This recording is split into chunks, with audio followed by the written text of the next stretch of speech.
Hey everyone, welcome back to Crypto Cash. Thank you so much for joining me here. Hope you're having a fantastic day. Happy Wednesday to you, of course. And what we're doing, of course, obviously, is taking a look at Bitcoin, seeing what's going on. Is it going to stay where it's at? Is it going to decrease in value? What's the deal?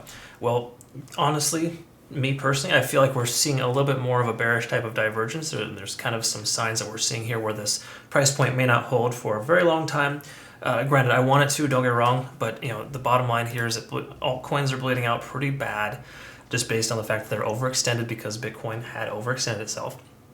Traditional markets are also on the decrease as well, so it would make sense that we see further downside here in the immediate future. And I'll explain what I mean by that as far as what I'm seeing on the charts and essentially what that means. If you see here, of course, there is a magnet drawn on the chart. I just use that kind of as a reference for our community because we did actually just take some profits on our recent signal. In fact, let me just quickly show you that. Based on the simple fact that we're having some pretty strong indications that the price wants to come down. Okay, so just to touch on that really quick here, let's go and show you. Oh, actually, let's preface this first. Look at some of these amazing gains here from SEC. One of my awesome admins in my community took some nice long profits. I would, again, urge caution on long positions right now. Those are from yesterday, of course.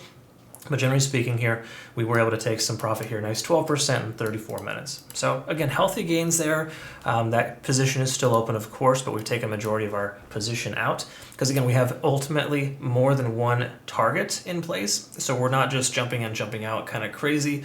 We're stacking our odds in our favor by using trailing stop losses in the whole 9 yards. So again, that's all built into the feature. CryptoCash.tech is a website if you want to become a better trader and consider joining and benefiting from those signals.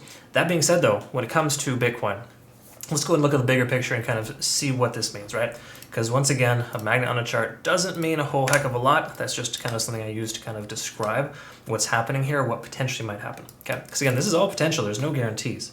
We just need to recognize, though, that on the daily, we are very strong with the last three trading days, right? But trailing 3 strong green days comes a red day, and that's what we're seeing here today. So I mentioned this yesterday, of course, my favorite candlestick pattern, 3 white soldiers. Anytime you see 3 strong green candles in a row, it's going to be followed by a 4th red day. Even if this 3rd candle here is essentially a very strong green candle, it's still somewhat of a gravestone type of doji, and it does imply that we should see further downside. Okay, so let's look at a few other things here. Some supporting factors. We're above all 3 moving averages. So while I feel Bitcoin will retrace and pull back, I don't really think we're going to see a tremendous amount of decrease. We want to see how the 50-day SMA holds, and that's right there at 23,000. So I feel 23,000 would probably be the immediate floor if we were to lose this current shelf here at 24,000. Okay, so again, we lose this support level here, the tentative support. We can go ahead and see if that would occur. I say tentative support just because the simple fact that it hasn't officially closed yet. Today's candlestick isn't closed. So try not to get too ahead of yourselves. Don't short or long like a crazy mad person, but generally speaking, we are in a range right now, okay? In fact, let me go ahead and drive that home here really quick so you can kind of see with this range-bound activity. We can see here with the amount of liquidations we've seen in the last 12 hours, a lot of liquidations at 24,000, a lot of liquidations at 25,200. So work within that range. The likelihood of the price coming up to that 25,000 mark and getting rejected is quite high. So whether you short now or later, there's a good chance the price will decrease in the inevitable future just based on that sentiment alone. All right. Again, there's a handful of other things. Obviously, we see a tremendous amount of liquidations here on the way up, but also a lot of shorts getting hit hard too. So careful shorting. Again, you want to have some tight stop losses in place, but for the most part, being range bound where we're at right now, it would make sense for the price to kind of stay between 24 to 25,000. But if we lose 24, 23 would be the next major key level. Okay. We can also see here open interest is increasing. Of course, yesterday it did increase quite significantly. Just tells us we have a lot more open positions available. We can see the fear and greed index has decreased. So we went from a 56 to a 50. So I think the reality of this little push has come to fruition and people are starting to realize, hey, okay, it may not continue to go parabolic. Yeah, absolutely. Obviously not. I mean, that is a very rare occurrence, what we saw a few years ago. Could potentially happen again, but I think it's less likely. We need a lot more factors in the traditional markets and just the world itself to be in place first. All right, just some things to think about. Good news is, though, more shorts are getting liquidated than longs. So in that sense here, even though the price is trying to pull back, etc., we're not seeing a tremendous amount of, it's not one-sided anymore, okay? So again, this is a very good sign here in that sense. You still have potential for long positions as a benefit, okay? Once again, if you take a long right now, just know 25,000 is that immediate shelf, 25.3 more specifically, where the price action has a very difficult time passing. Okay.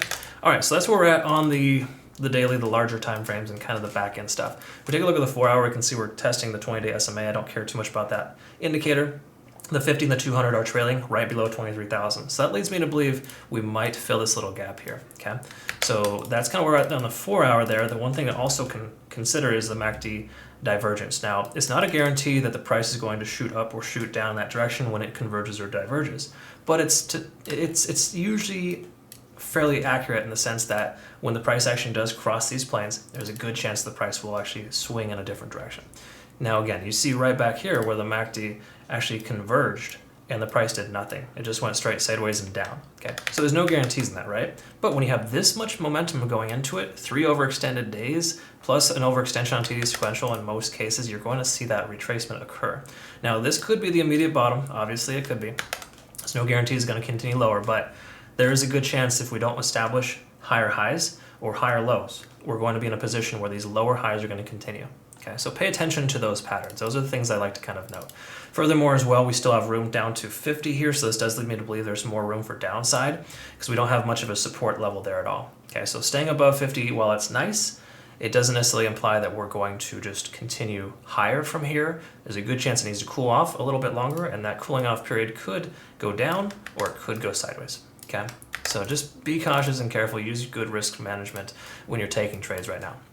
Take a look at the 1 hour. Let's go ahead and see here. We don't have any overextension here. Pretty much just kind of doing its natural range-bound activities. Okay, so until we break this range, which we have multiple candle wicks to the downside here, does imply we could very well see a little bit further downside. Generally speaking, we're not in bad shape here either. Okay, so along from 24,000 to just say take profit targets between 24 and 25,000 is potentially a decent idea as well. The only thing I don't like here is that we have this price action continuing lower, right? We kind of got this little shelf here. So until we can establish higher lows, we're not going to be in a good shape, okay? So I feel like we might see the price action come up to about 24.5, 24.6, and continue on its merry way down here to kind of work its way out to average out roughly at 23,000. I feel like we have that magneticism towards 23,000 based on a lot of different factors. Okay, so again, those are just my feelings, my thoughts. Are they wrong? Are they right? We never truly know. I mean, you could be the best trader in the world and just be terrible with risk management and just get wrecked. So a lot of it comes down to that. And that's why we've adjusted our risk management, strategy as a community. That's just kind of how you have to do. You have to adapt to the environment that you're in. It's always changing, and you cannot stick to the same old stuff. All right, so again, that's just kind of some things to think about. Ichimoku cloud, we're within the cloud, so hypothetically you shouldn't be taking a position right now, but we are free and clear of the price action tentatively, and the conversion line is below the baseline. So what this tells us is we have momentum here, but this momentum, if it doesn't push lower below this support level in the next, just say, trading day, then we're going to be in a position where the price action may recover. Okay, so again, don't just buy the dip to buy the dip, but I can tell you 24,000 is holding so far as a tentative support level. Okay, we've seen it tested a few times here. Just note, the more often you test the support or resistance level, the more likely it is to break. And we've only tested 25,000 one time, and now we're on our way back down. So I just feel like we're going to see a little bit more red today, or just in general, it would make a lot of sense for today's candlestick to close at least red. All right, if it closes, just say closer to its open at 24,700, then there's a great chance we could very well see the price continue higher with that doji candle. Once again, at this point, with this being somewhat of a red candle, it leads me to believe we're going to see further downside. All right, so that's pretty much where we're at there. One last thing I do want to show you here as well and kind of highlight this because this is coming to our community here. Make sure you pay attention to this. This is our CC Golden Indicator. It gives us really good opportunities for entry positions, right? So if we look back here, just say you'd gotten in here, you could have sold right there for somewhere in the range of 2.5%, 3%. Got in here, sold here, another 3 or 4%. You can kind of see the rinse and repeat action here. Okay, now I'm going to put this on my website available for sale in the relative near future within the next couple of weeks.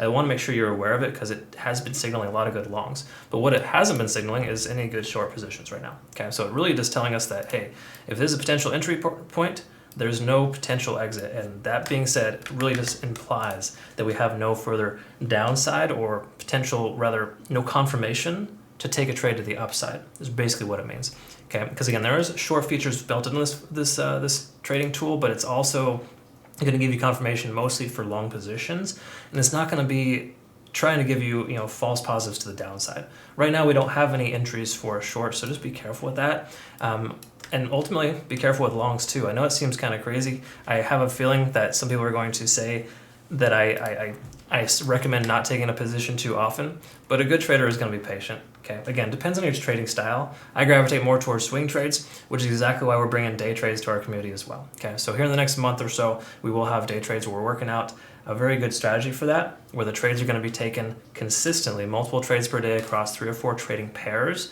and ultimately the goal is to get in and out within 8 hours or less. So they're anywhere between 0 to 8 hours. I would say 4 hours is probably the average.